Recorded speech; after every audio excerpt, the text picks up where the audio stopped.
Cooperation is a huge topic, and it has so many different aspects and covers so many different parts of human life. And what I decided I wanted to do today was to focus on what I consider, from an evolutionary point of view, the most basic, and that is collaboration, working together, co-labor, working together. Humans are able to put their heads together to do things that neither one of them could do alone. And if you think about most of the important cultural products that we have created, everything from language to complex technologies to complex symbol systems to institutions, they're all collective products. They're not the product of individuals. So somehow humans are able to put their heads together and do things in a way that other species are not. So I want to focus on evolution and also on human ontogeny and ask, where does this come from? How is it that we are able to collaborate?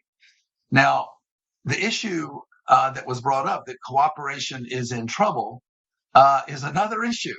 I would say, right now, the armies in Russia and the army in Ukraine, they're collaborating with their army mates very well for awful purposes, but they are collaborating.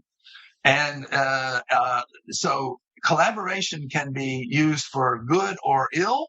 I believe that in human evolution, in the last 1,000,000 or 500,000 years, there have been 2 evolutionary steps that go beyond this kind of individualistic competition. One of them I can call collaboration, joint intentionality, I sometimes call it, because it's between individuals. And the second step is a more group-centered way of doing things, which is culture, which is not about individuals collaborating, but it's about a group that has group goals and common knowledge in the group and so forth. And I call that collective intentionality. And it turns out, this is what allows me to do my research.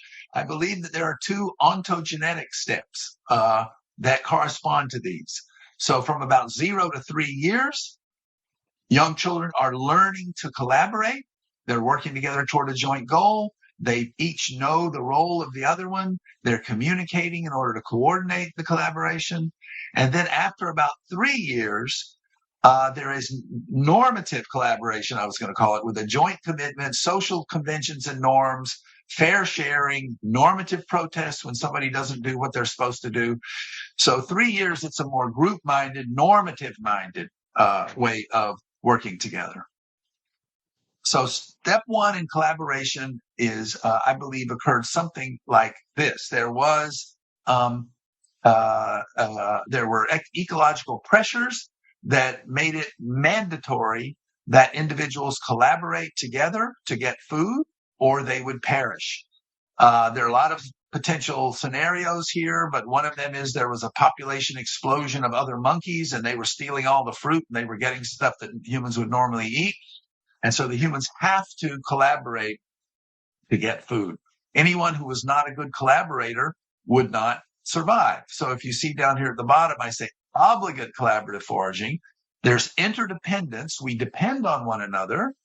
And there's partner choice, meaning if you're a bad collaborator, I'm not going to work with you in the future. So we may work together, but if you steal all the food at the end, then I'm not going to choose you for a partner. So individuals who were bad cooperators got selected against, and everyone else was interdependent. And when you are interdependent, it is in your interest to, we all take care of each other because we all depend on one another. I depend on you, and so it's not in my interest to be competitive or to be mean to you because I depend on you. So humans developed this interdependent collaboration, and they weeded out everybody who wasn't good at it. So I think that's the evolutionary event that happened and that led us to be different from apes. So I like to say that the human moral relationships deriving from this kind of thing is that I can sometimes put you over me, where I can be sympathy and I can have sympathy for you and help you. You equals me is a notion of equality and fairness, and we over me is the sense of obligation and normativity.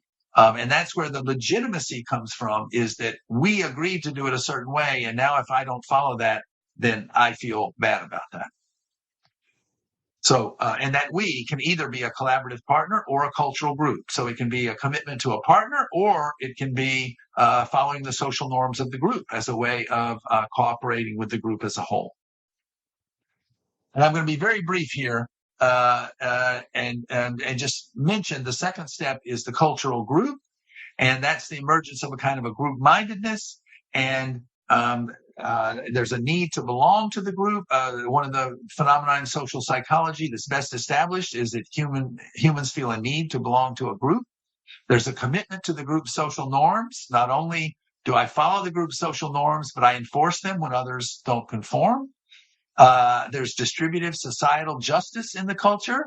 That doesn't always work, but the ideal is that there is some notion of fairness, whatever that might be, whether it's based on equality or based on merit or based on need. There is some notion of fairness. And excluding free riders is really kind of in-group favoritism. So just like in collaboration, I don't want people who didn't participate to take all the stuff that we worked hard at. I want the in-group to benefit more than anybody in the out-group. And I'm just going to show you one little bit. The group without contributing to the shared endeavor. So I agree, this is normative process to bring that in, and this norma status doesn't. But the norm also offers esteem and influence, right, for contributing to the group effort. And by doing so, it incentivizes group members to funnel their energy and aspirations into doing the best they can on the group's behalf, because they'll get more status and esteem. Finally, by granting influence in proportion to the perceived value of members' contributions, the status norm provides a system for resolving disagreements and combining individual contributions into a collective line of action, which aids goal attainment. If you just have two, that's one thing, but you often in human groups, you have bigger groups, and it's not that easy to come together on things. And how are we going to do this? Status helps do that. It's a key to doing it. For granted, but fundamental status norms that people learn from experience, like those kids learn from experience and pass on to others through their behavior. People combine this deeper, more implicit normative rule with a more explicit, variable, culturally specific, and historically changing set of shared cultural status beliefs that they use to anticipate what others will see as better, more competent, and more valuable in various situations. Now, status beliefs are not about us and them between entirely separate groups. They're not about the Ukrainians and the Russians, right? Instead, they're about readily apparent social differences among people within a community or society, people who must deal with one another cooperatively. That's what makes them useful for status hierarchy. Gender, of course, is a classic example of such a within community difference, but so can be race or region or religion or education. Status beliefs work to quickly coordinate behavior because they're shortcuts, simplified stereotypes. People like this are usually better at these kinds of things than people like that, right? But as stereotypes, they introduce bias and inaccuracy into perceptions of value to the group. Not everybody like that is better. And this not only reduces the effectiveness of status hierarchies as a tool for collective goal attainment, it also introduces injustice. It also introduces injustice to the inequalities in esteem and honor that the status hierarchies hand out, that they distribute. Biased by status beliefs, these differences in esteem and respect in real-life status hierarchies are rarely fully deserved in terms of actual value to the group. We all know that from our life, all the things we've taken part of. But this creates a potential for conflict.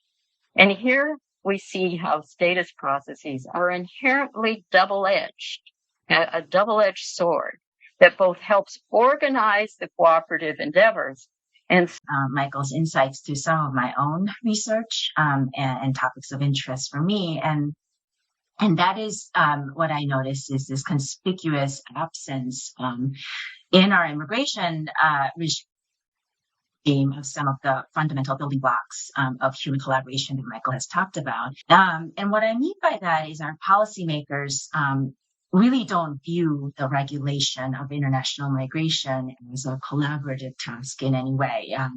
Collaborative task where we recognize that countries are very much interdependent and have to rely on one another, and that we share a common goal of facilitating, as best as we can and in as humane a way as we can, movement of people across boundaries, across territorial boundaries, across borders, so that it's very much in each country's interest, self-interest as well as mutual interest, to coordinate one another to achieve that common goal. And so you can think of this as, a type of a collaborative game. But instead, our immigration regime has evolved in an exactly opposite direction, I think, in some ways, of drawing lines, very sort of bright lines between us against them, making sure that we protect our land, our resources from their people, building physical walls. So, I would argue that our current immigration regime is all about competition in lots of ways, how we get to protect what we have on this side of the border, no matter what the cost is to the other side. And the basic orientation that we have adopted is that of me over you, basically. But what's ironic, I think, about that is we, live in this really highly globalized world where we take for granted that we have to share or we have to trade goods, things across borders, and that coordination and cooperation is not just desired, but that it's necessary to engage in that kind of trade in that system. But suddenly, when we talk about the flow of people across territorial boundaries, everything seems to change. But in any case, the result of this lack of shared intentionality in our immigration regime has been a system that's become increasingly harsh and punitive over the years. And I mean that in a very literal sense. And so we have a system that triggers removal or deportation proceedings, even against lawful permanent residents who have deep social ties, deep family ties, who have built lives for themselves in the United States for